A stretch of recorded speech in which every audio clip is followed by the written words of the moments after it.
오늘 본문과 하나님의 말씀, 믿음의 기로에서라고 하는 제목으로 하나님의 말씀의 은혜를 나누고자 합니다. 교회는 그 시작부터 박해 속에서 태동했습니다. 하지만 박해에 결코 고개를 숙이지 않았습니다. 왜냐하면 이 교회는 예수님이 십자가에서 흘린 피 위에 세워졌기 때문입니다. 또 부활 승천하신 예수님을 기다리는 곳이기 때문입니다. 이러한 교회의 본질은 두세 사람이 내 이름으로 모인 곳에는 나도 그들 중에 있느니라 라고 하는 마태복음 18장 20절 말씀에 분명히 드러나 있습니다. 교회가 예수님의 이름으로 모인 곳이라고 하는 이 정의는 교회가 당하는 박해의 원인을 규명하는 것이기 때문입니다. 예수님께서 성육신하신 것은 우리를 구원하기 위한 하나님의 약속을 성취하기 위한 것이었습니다. 그렇기 때문에 원수 마귀는 우리의 구원을 방해하기 위해서 온 힘을 다해서 예수님의 사역을 방해했습니다. 이렇게 볼 때 예수님께서 지셨던 십자가는 우리를 구원하기 위한 하나님의 가슴 아픈 사랑의 상징이 아닐 수가 없습니다. 구원이라고 하는 영원한 승리를 위해서 당신의 독생자를 악인들의 손에 맡겨두셨기 때문입니다. 예수님의 십자가의 죽음으로 말미암아 이제 누구든지 십자가에 달린 예수님만 믿기만 하면 구원을 얻게 되었습니다. 하나님의 구원의 계획을 막으려고 했던 마귀의 계획이 완전히 실패한 것입니다. 하지만 마귀는 결코 포기하지 않았습니다. 마귀는 이제는 구원을 받은 성도들을 실족시키기 위해서 온갖 수단과 방법을 가리지 않고 교회를 핍박하기 시작했기 때문입니다. 이것이 바로 초대교회가 당한 박해의 원인이었고 또 지금까지 교회가 온갖 박해를 당하는 원인이 됩니다. 근신하라 깨어라 너희 대적 마귀가 우는 사자와 같이 두루다니며 삼킬 자를 찾나니 너희는 믿음을 굳건하게 하여 그를 대적하라 라고 하는 이 베드로전서 5장 9절의 경고의 말씀은 우리의 구원을 방해하고 있는 원수 마귀의 공격이 얼마나 집요하게 이루어지는지를 우리에게 보여주고 있는 말씀입니다. 그러나 우리가 믿음으로 받은 이 구원을 빼앗는 마귀의 계교는 박해라고 하는 공격뿐만이 아니라 유혹이라고 하는 달콤한 미끼도 함께 사용한다는 것을 알고 있어야 됩니다. 고난이 우리의 믿음을 약하게 만드는 것이 사실이지만 동시에 이 고난은 우리의 믿음을 강화시키는 재료로 사용되고 있다는 하는 것을 원수 마귀도 너무나도 잘 알고 있기 때문입니다. 디모데후서 4장 9절의 말씀에 보게 되면 바울과 함께 복음을 전하던 데마가 믿음의 길을 이탈한 이유에 대해서 이렇게 설명하고 있습니다. 데마는 이 세상을 사랑하여 나를 버리고 데살로니가로 갔고 이 말씀 속에서 알 수 있는 것은 데마의 실족이 박해 때문이 아니라 마귀의 유혹이라고 하는 것을 알 수가 있습니다. 이 세상을 사랑하여 라고 하는 이 표현 속에서 데마의 마음 속에 이미 믿음이 자리 잡고 있지 않음을 우리는 알게 됩니다. 또 누가복음 15장 탕자의 비유에서 한 아들은 자유를 맛보기 위해 아버지 품을 떠났습니다. 또 한 아들은 돌아온 탕자를 반기는 아버지에게 반발하여 집으로 들어가기를 거부하고 있습니다. 누가복음 15장 28절 이하의 말씀에 보게 되면 그가 노하여 들어가고자 하지 아니하거늘 이라고 그 아들의 분노를 묘사하고 있습니다. 이하의 말씀은 그 아들이 분노한 이유에 대해서 이렇게 말하고 있습니다.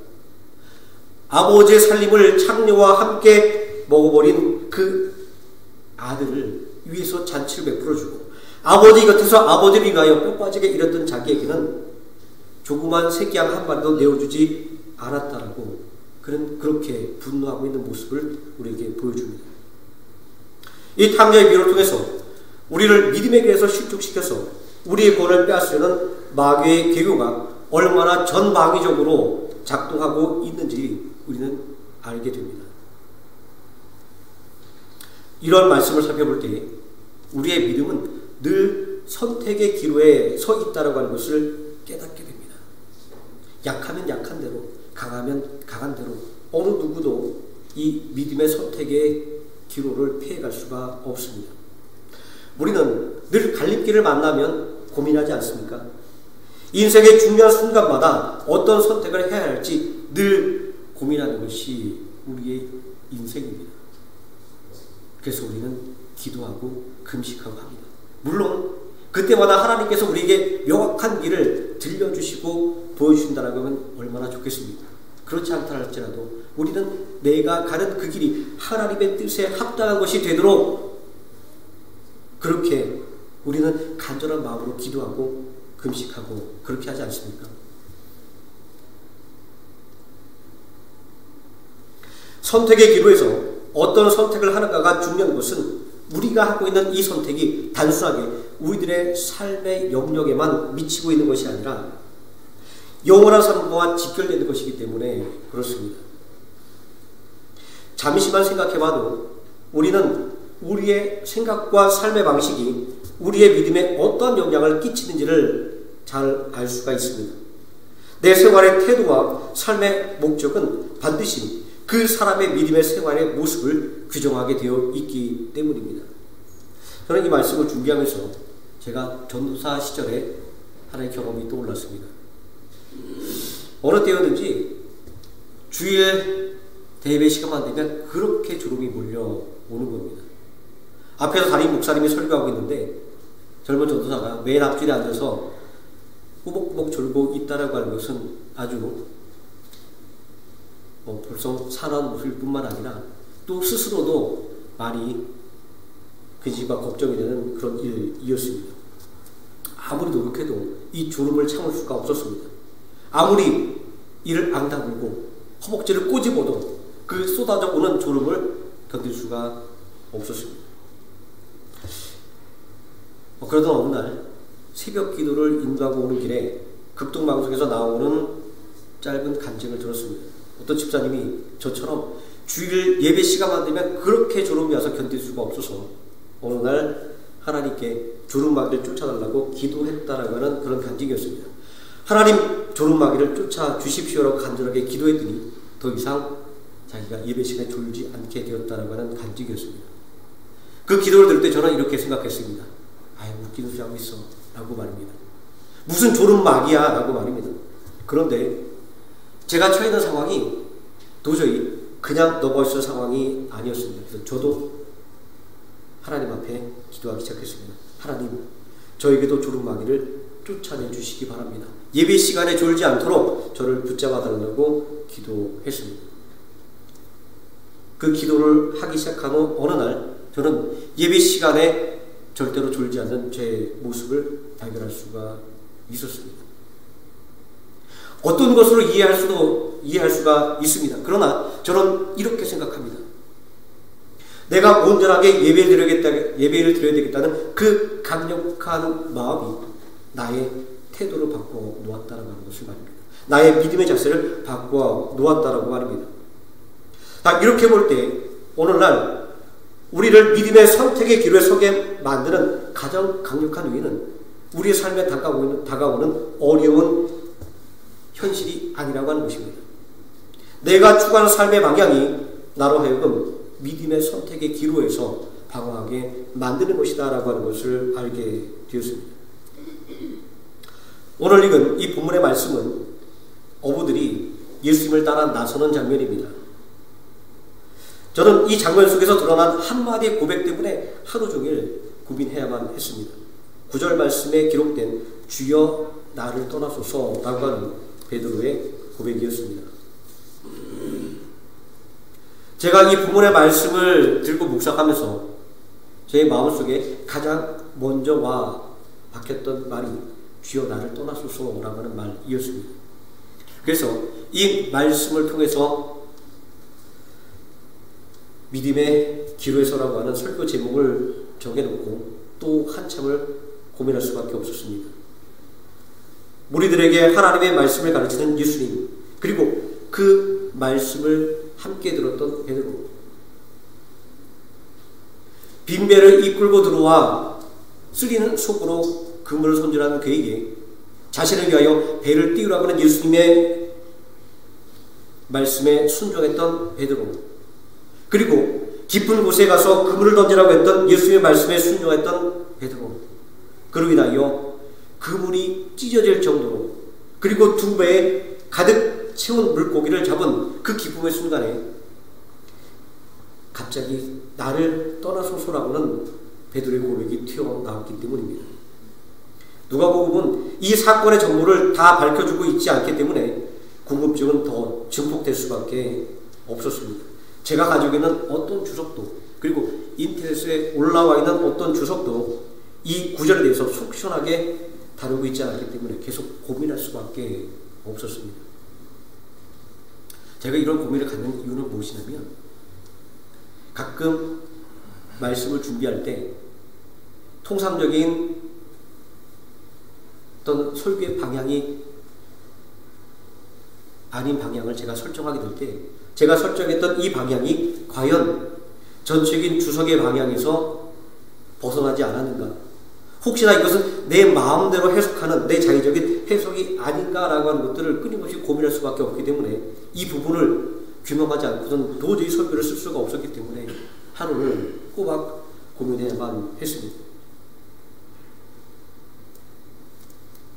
이 성경이 사건의 전모를 다 밝혀주고 있지 않고 있기 때문에 저는 고민할 수밖에 없었는데, 그때 한 주석에 이런 구절이 제 눈에 들어왔습니다. 성경이 사건의 전모를 다 밝혀주고 있지 않을 때는 틈 맥국이라고 하는 문학적인 기법을 사용해야 한다라고 하는 이 주석의 구절을 보면서 제가 아주 오래전에 읽었던 지구촌교회 이동욱 목사님이 썼던 12문 12돌이라고 하는 이스라엘 12지파와 12제자에 관한 강해 설교 책의 내용이 퍼뜩 떠올랐습니다. 이동욱 목사님은 이 장면의 난해함을 풀기 위해서 복음서의 병에게는 구절들을 참고했습니다. 먼저 요한복음 1장 40절과 42절에 기록된 베드로와 예수님의 만남이었습니다. 보라, 세상죄를 지고 가는 하나님의 어린 양이로다 라고 하는 말을 들었던 세례 요한의 제자 중에 베드로의 형제 안드레가 있었습니다. 그는 먼저 자기 형제 시몬을 찾아 이르되 우리가 메시아를 만났다고, 메시아는 번역하면 그리스도라, 데리고 예수께 오니 예수께서 보시고 이르시되 내가 요한의 아들 시몬이니 장차 게바라 하리라. 게바는 번역하면 베드로라.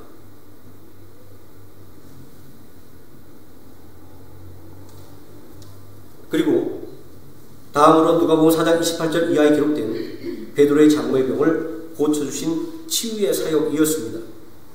예수께서 일어나 회당에서 나가사 시몬의 집에 들어가시니 시몬의 장모가 주간 열병을 앓고 있는지라 사람들이 그를 위하여 예수께 구하니 예수께서 가까이 서서 열병을 꾸짖으신데 병이 떠나고 여자가 곧 일어나 수종 들더라. 이날 베드로의 집에서 일어난 치유의 사건은 예수님께서 그리스도라고 하는 것을 명백하게 증거하는 것이었습니다. 누가복음 4장 47절에 여러 사람들에게서 귀신이 나가며 소리질러 이르되 당신은 하나님의 아들이니이다.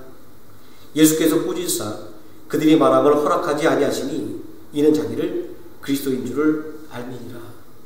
그날 그 자리에 있던 모든 사람들이 예수님께서 그리스도라고 하는 사실을 다 목격하게 된 것입니다.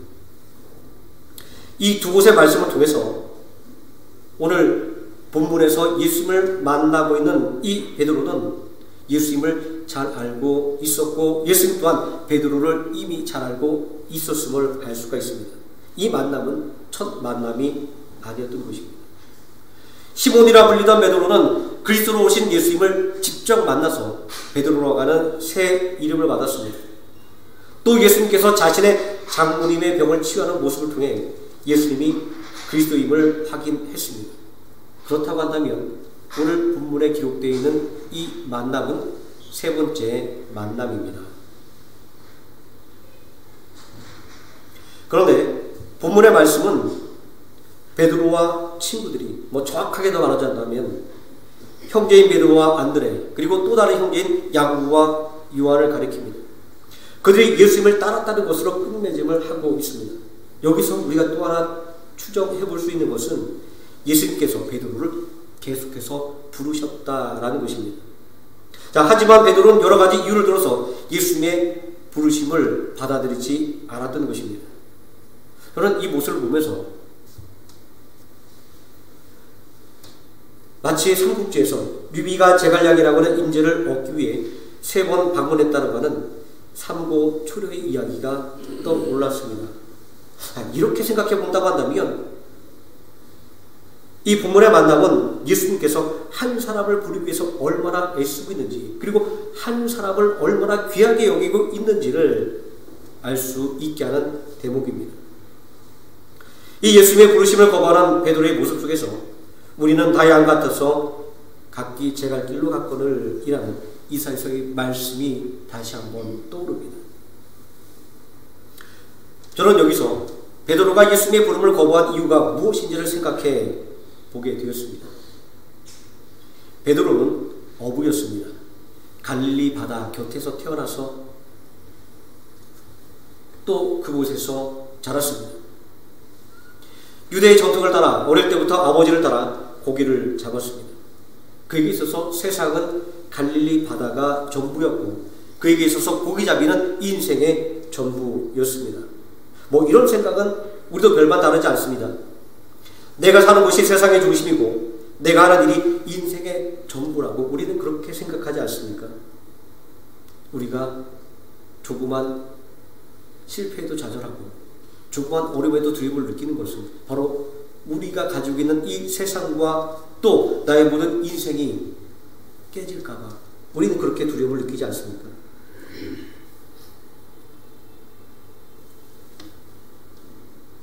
세상을 보게 되면 자신의 삶에 대한 강력한 자부심을 가진 사람들이 오히려 복음을 받아들이기 가장 어려운 대상이라고 하는 것을 우리는 많이 경험하지 않습니까?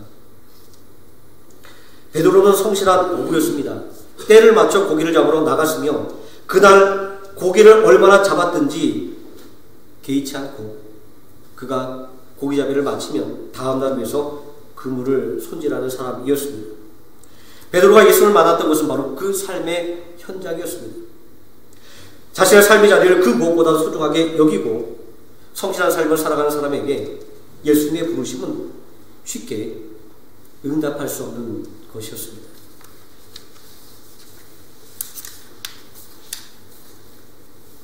밤새 빈 그물을 끌어올려야만 했던 그에게 베풀어졌던 예수님의 기적 속에서 베드로는 오히려 예수님을 거부할 수밖에 없었습니다. 주여 나를 떠나소서. 참으로 당황스러운 말이지만 이것은 자신의 삶의 방식과 목적을 결코 포기하지 못하겠다라고 하는 선언이었던 것입니다. 지금도 얼마나 많은 그리스도인들이 믿음을 이야기하면서도 자신의 삶의 방식과 자신이 추구하는 삶의 방향을 고집하는지 모릅니다. 모든 것을 하나님께 다 맡기겠다라고 이야기하면서도 정작 온갖 고민을 다 떠안고 살아가는 것이 오늘날 우리들의 자화상이지 않습니까? 이렇게 볼 때 나는 죄인입니다 라고 하는 이 표현은 자신의 거절을 정당화하는 변명에 지나지 않습니다. 자신의 삶의 방식과 목적을 포기하지 못하는 이유를 자신의 부족함에 돌리고 있는 것이기 때문입니다. 우리가 지난주 말씀에서 살펴봤던 것처럼 나는 할 수 없습니다라는 모세의 변명이며 나는 아이라 말할 줄을 모릅니다라고 하는 예레미야의 변명과 다를 바가 없는 것입니다. 나를 따르라는 예수님의 부르심이 있었지만 여전히 베드로는 자신의 삶에 머물고 싶었던 것입니다. 내가 아는 것이 세상의 전부였기 때문입니다. 그리고 여전히 예수님의 말씀 속에서 베드로가 예수님의 부르심을 거절하는 또 다른 이유를 발견할 수 있습니다. 그것은 바로 두려움이었습니다. 10절 말씀에 예수님은 베드로를 향해 무서워하지 말라 말씀하고 있습니다. 그렇습니다. 베드로를 주저하게 만든 것은 바로 두려움이었습니다. 예수님을 따르는 길, 그것은 아직 경험해보지 못한 길이었기 때문입니다. 평소에 물고기만 잡던 사람이 다른 무엇을 할 수 있을 것이라고는 전혀 생각할 수 없었기 때문입니다.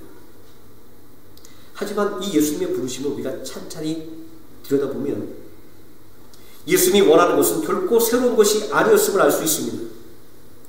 이제부로는 내가 사람을 취하리라고 하는 예수님의 말씀을 마태복음 4장 19절 말씀은 좀 더 자세하게 풀어놓고 있습니다. 나를 따라오라. 내가 너희를 사람을 낚는 어부가 되게 하리라. 자신의 인생을 송두리째 부정하는 것이 예수님을 따라가는 길이라고 생각할 수 있습니다. 하지만 결코 그렇지 않습니다. 예수님은 어부였던 베드로에게 내가 사람을 낚는 어부가 될 것이라고 말씀하고 있는 것에 주목을 해야만 됩니다. 고기 잡는 것과 전도하는 것이라는 생각을 하지 말고 그가 물고기 잡던 어부에서 사람을 낚는 어부가 됐다라고 하는 것에 주목하게 되면 우리는 다른 것을 발견하게 됩니다. 예수님은 지금 베드로에게 지금까지는 자신만을 위하여 물고기를 낚았다고 한다면 이제부터는 하나님의 나라를 위하여 사람을 낚는 어부가 되라 이렇게 말씀하고 있는 것입니다. 이런 말씀을 통해서 볼 때 결국 베드로를 두렵게 만들었던 것은 지금까지 살아왔던 자신의 삶이 부정되는 것이었습니다. 여기에서 우리 인간이 가진 두려움의 실체가 드러나게 됩니다. 이 두려움이라고 하는 것은 불가항력적인 일에 대한 것이 아니라 그리고 내가 감당할 수 없는 그러한 극심한 어려움들이 아니라 바로 나 자신을 부정해야만 하게 되는 것임을 우리는 알 수 있습니다. 하지만 이러한 베드로의 이야기는 사명이라는 것에만 국한되어 있지 않습니다. 또 하나님의 말씀에 순종하는 것에만 국한되어 있는 것도 아닙니다. 우리는 이 말씀을 구원의 길을 걸어가는 사람 앞에 놓여진 장애물에 대한 것으로 읽을 수도 있어야만 됩니다. 믿음의 길에 서 있는 사람들에게 어떤 선택을 해야 하는지에 대한 말씀으로 그리고 그 선택에 어떤 보장이 있는지에 대한 말씀으로도 읽어야만 하는 것입니다. 왜냐하면 오늘 함께 예배드리는 우리에게 있어 우리는 모두 다 전문적인 사역자로 부름을 받은 것이 아니기 때문입니다.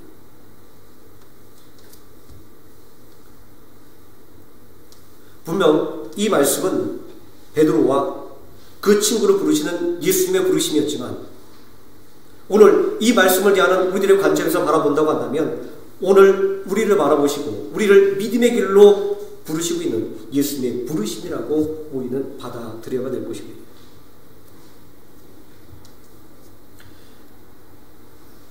베드로가 예수님의 부름에 선뜻 따라 나오지 못했던 것은 예수님의 부르심에 대한 오해 때문이었습니다. 오늘 우리도 이러한 믿음의 부르심에 대해서 오해하고 있지 않습니까?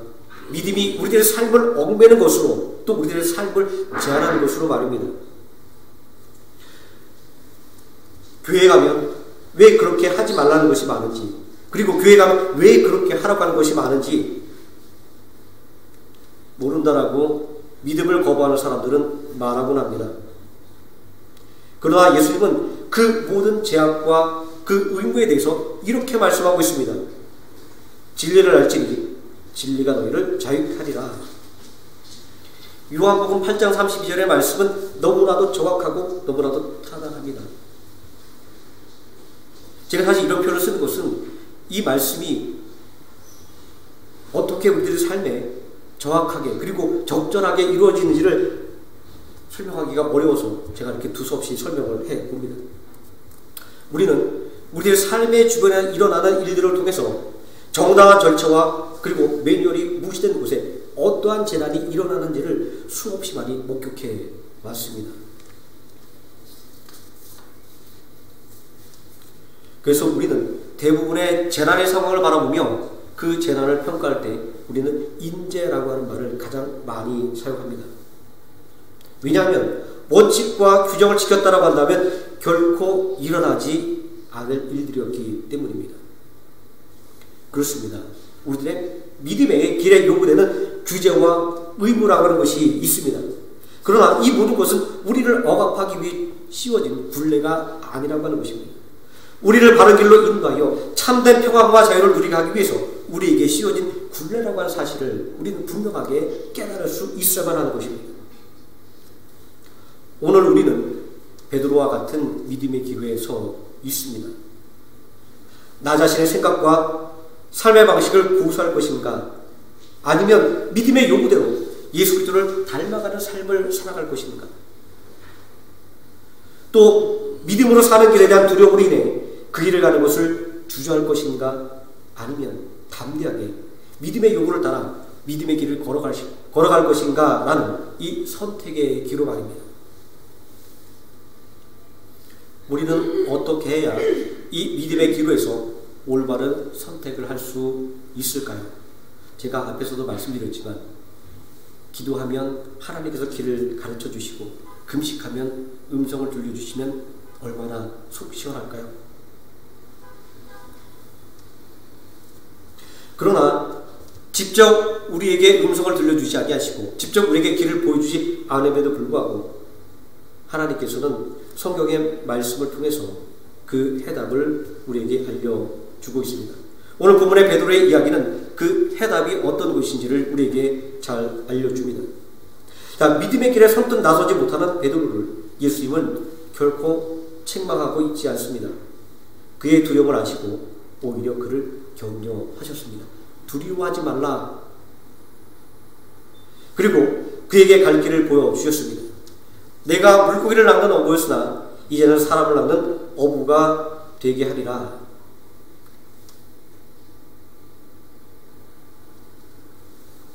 베드로에게 주어진 이 사명은 내가 이제까지는 너 자신을 위해서 살았지만 이제부터는 하나님의 나라를 위해서 살라고 하는 새로운 삶의 길, 그리고 더 큰 삶의 길을 그에게 보여주시는 것이었습니다. 오늘 이 순간에도 예수님은 우리를 부르고 있습니다. 마태복음 11장 28절 이하의 말씀에 수고하고 무거운 짐진 자들아 다 내게로 오라. 내가 너희를 쉬게 하리라. 나는 마음이 온유하고 겸손하니 내 멍에를 메고 내게 배우라. 그리하면 너희 마음이 쉼을 얻으리니 이는 내 멍에는 쉽고 내 짐은 가벼우니라. 이렇게 지금도 우리를 간절하게 부르고 있습니다.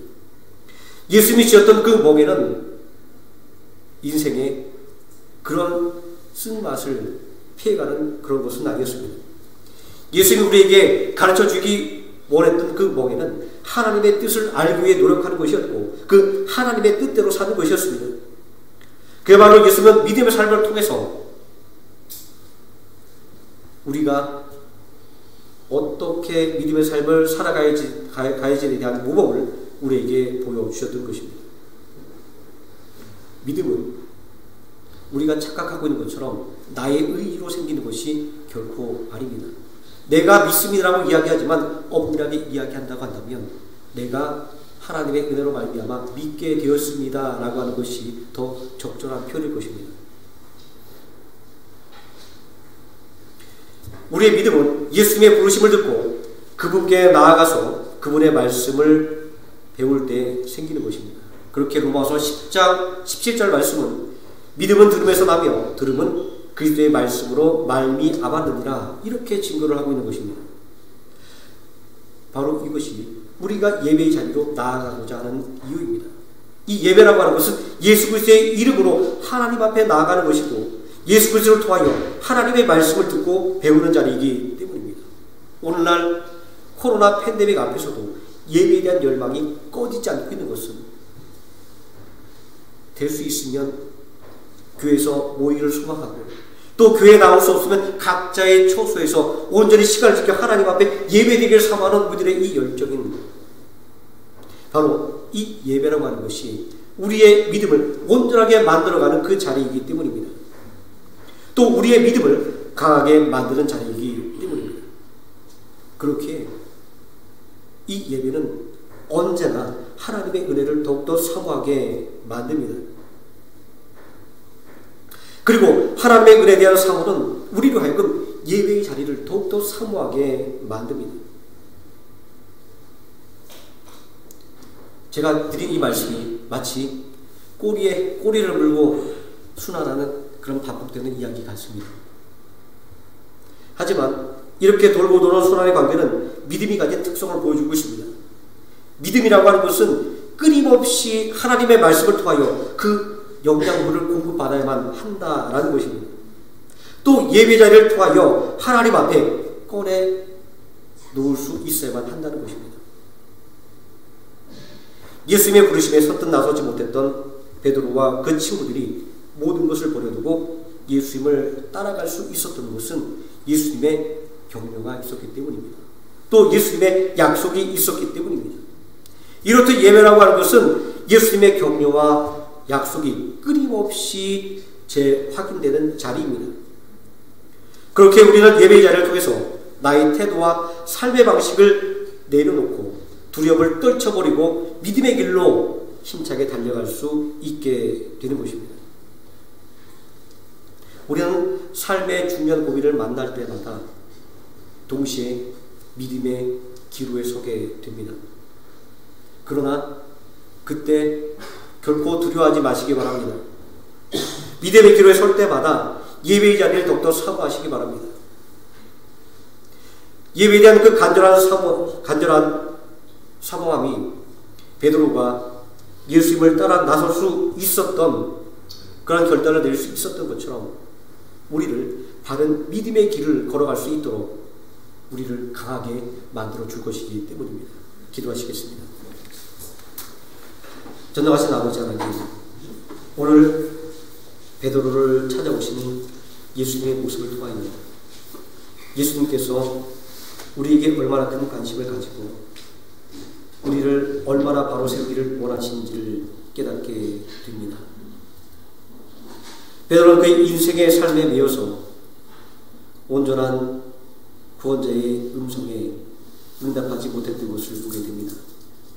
오늘 살아가는 우리도 우리의 삶의 걱정과 또 나의 생각과 또 나의 목표로 인하여 온전히 하나님의 말씀을 순종하지 못하는 그런 삶을 살아가고 있음을 또한 깨닫게 됩니다. 전능하신 아버지 하나님, 오늘 이 베드로의 이야기를 통하여 오늘 우리도 우리를 온전하게 부르시는 그 예수님의 부르심에 아멘으로 응답하며 나갈 수 있게 하여 주시기를 원합니다.